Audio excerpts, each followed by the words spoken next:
Hello student, UW का polishing and पढ़ेंगे topic polishing and buffing. Polishing क्या होता है?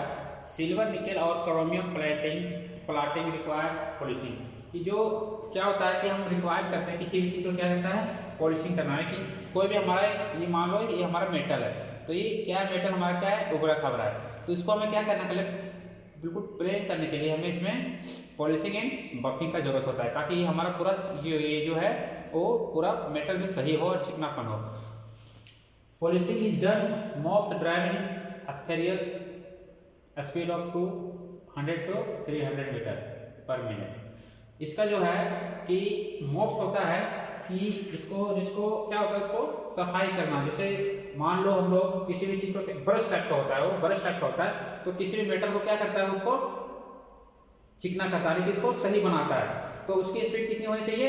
2000 to 3000 पर मिनट, ठीक है, मीटर पर मिनट, कि ताकि वो हमारा सही हो जाए जो मेटल जो हमारा है। Buffing is a general type of polishing. क्या है बफिंग? जो हमारा पॉलिशिंग है, पॉलिशिंग मतलब कि इसी का है सेम पार्ट ऑफ क्या है पॉलिशिंग ही है। Process done to make the surface of metal, कि मेटल का जो सरफेस है हमारा उसको क्या करता है electroplating which is to be electroplated more fine, इसको क्या करता है सही करता है। फिर हमारा है गैल्वेनाइजिंग। गैल्वेनाइजिंग क्या होता है? किसी चीज को गैल्वेनाइज करना, मतलब कि उस पर लेप चढ़ाना किसी। Galvanising is the process is which the steel structure of the pole are galvanised by hot dip zinc coated और हॉट जिंक स्प्रेइंग। कैसा जिंक जो होता है जिसको क्या करता है जिंक जो है उसको गर्म करके जो हॉट होता है उसको स्प्रे करते हैं। किस लिए स्प्रे करते हैं? Galvanising is essential to prevent corrosion and casting, कि ताकि जो हमारा मेटल जो हमारा जो चीज मेटल है मान लो उस पर करोजन ना लगे और उस पर कोई इसमें कोई भी चीज का जो हमारा जो रस्टिंग मतलब धूल कण या जो जितने भी गंदगी है वो ना बैठे और करोजन ना लगे, इसलिए हम क्या करते हैं गैल्वेनाइजिंग करते हैं किसी चीज को किसी भी मेटल को। फिर हमारा manufacture of chemical by electrolytic process. Electrolytic process द्वारा हम क्या करते हैं केमिकल को क्या करते हैं मैन्युफैक्चरिंग करते हैं। जैसे the vapour application of electrolytics in the production of chemical are given as under caustic soda by electrolysis is brain has the commercial importance on the electrolysis of brain chlorine। क्या है brain chlorine ion जो है हमारा क्या करता है travels toward the anode where they are collected as chlorine gas। इसमें क्या करता है हमारा मैन्युफैक्चर ऑफ केमिकल। तो इलेक्ट्रोलाइटिक प्रोसेस जब हमारा होता है उसमें क्या करता है मैन्युफैक्चर होता है किसी का बहुत सारे केमिकल का होता है। जैसे कि हमारा एग्जांपल ये क्लोरीन गैस, ये हमारा क्या हो रहा है इसमें मैन्युफैक्चर हो रहा है। तो ये हमारे क्या थे, ये जैसे ये छोटे छोटे टॉपिक हैं, ये कई बार 2-2 नंबर में आ जाते हैं कि पॉलिशिंग एंड बफिंग क्या होता है, गैल्वेनाइजिंग क्या होता है, मैन्युफैक्चर ऑफ केमिकल जो हम मैन्युफैक्चर करेंगे इसमें इलेक्ट्रोलाइटिक प्रोसेस से केमिकल को।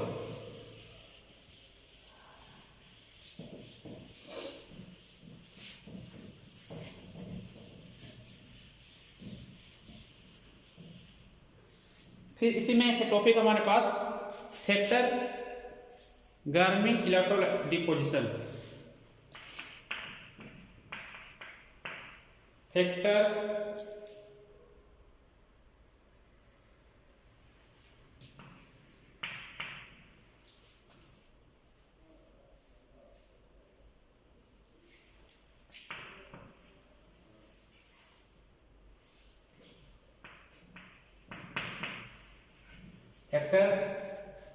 गार्मिंग इलेक्ट्रो डिपोजिशन।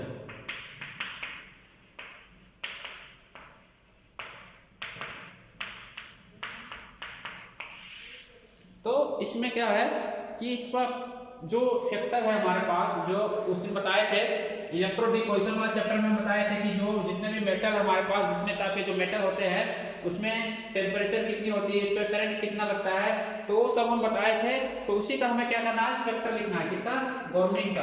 कि जैसे पहला है हमारा करंट डेंसिटी, क्या है करंट डेंसिटी। तो क्या है इसमें द करंट में जो electrolyte of different type of different metal जो होते हैं हमारे पास, जैसे क्रोमियम प्लाटिंग होता है, उसकी जो टेम्परेचर होती है वो मतलब जो करंट डेंसिटी है वो कितनी है, मान लो the rate at which metal are deposited is very important, the these rates very consider with the different metal. जो हमारा डिफरेंट मेटल, जितने जितने मेटल हमारे से डेट इज आई अपॉन में ए, करंट डेंसिटी हम निकालने के लिए। तो इसमें क्या है, जो करंट डेंसिटी, जो ये हमारा क्या है एरिया, ये हमारा क्या है एरिया, आई जो हमारा करंट डेंसिटी।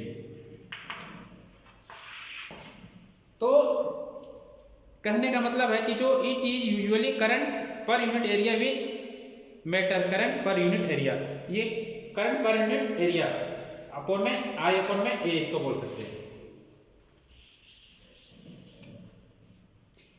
फिर हमारे पास सेकंड है टेम्परेचर, कि टेम्परेचर क्या है, कहते हैं temperature of the electrolyte is different for different metal, कि डिफरेंट मेटल के लिए हमें टेम्परेचर कितनी चाहिए, डिफरेंट चाहिए। तो उसने बताया कि हम डिपोजिशन कितने, कि किसी में 200 चाहिए, तो किसी में 100 चाहिए, किसी में 40 चाहिए, किसी में 50 चाहिए। तो सेम इसमें है, टेम्परेचर में है कि मान लो जैसे जितना क्रोमियम है, तो क्रोमियम के लिए कितने चाहिए, अलग चाहिए।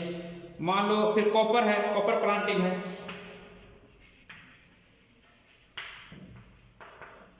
तो कॉपर बनाने कितना चाहिए, 50 चाहिए। तो जितने भी हमारे पास अलग अलग जितने भी मेटल है उसके टेम्परेचर कितनी है, अलग अलग है। फिर है इसमें नेचर ऑफ इलेक्ट्रोलाइट, इसके नेचर जो है, नेचर ऑफ इलेक्ट्रोलाइट, इसमें क्या है नेचर ऑफ इलेक्ट्रोलाइट में, ये भी क्या है अलग अलग है। जैसे मान लो the formation of the smooth deposit can be obtained from solution having complex, तो cyanide solution, for example silver from nature solution, जो सिल्वर हमारा है, जो silver form nitrate solution form a cross deposit, while from the cyanide solution it form smooth deposit. इसका जो nature है वो nature भी क्या है, इलेक्ट्रोलाइटिक प्रोसेस का जितने भी मेटल है उसके क्या होंगे, डिफरेंट टाइप के हो गए।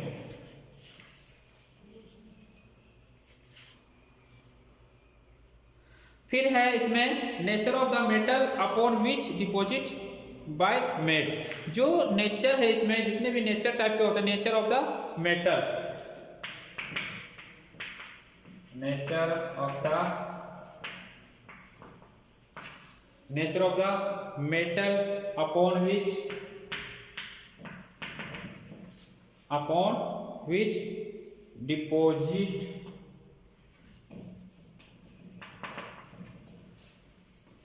Deposit is to be made,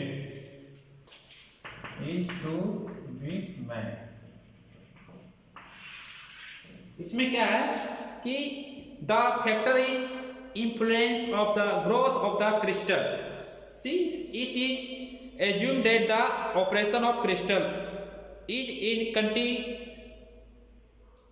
contraction of these in the base metal, कि नेचर जो हमारा मेटल का, कि डिपॉजिट टू बी मेड, कि जो मेटल हमारा जो बन रहा है वो किस टाइप का बन रहा है। फिर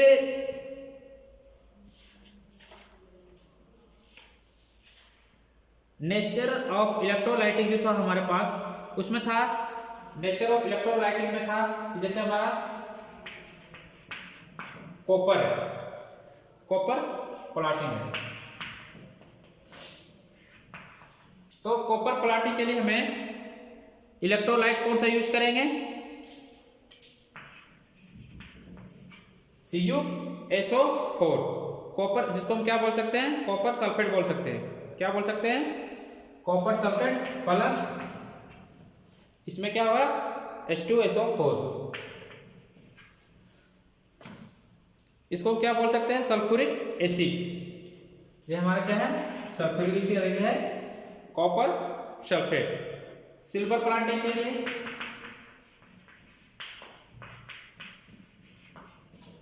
सिल्वर प्लांटिंग के लिए क्या कर सकते हैं हम, copper cyanide and sodium cyanide,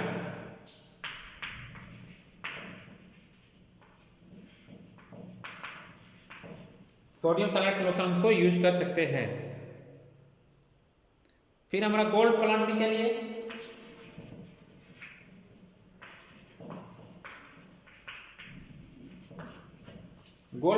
लिए हम क्या कह सकते हैं, सोडियम ऑरोसाइनाइड, सोडियम ऑरोसाइनाइड। तो क्या था ये नेचर ऑफ इलेक्ट्रोलाइटिक का, इसमें क्या है नेचर ऑफ इलेक्ट्रोलाइटिक का, हम क्या कर सकते हैं इसको यूज कर सकते हैं।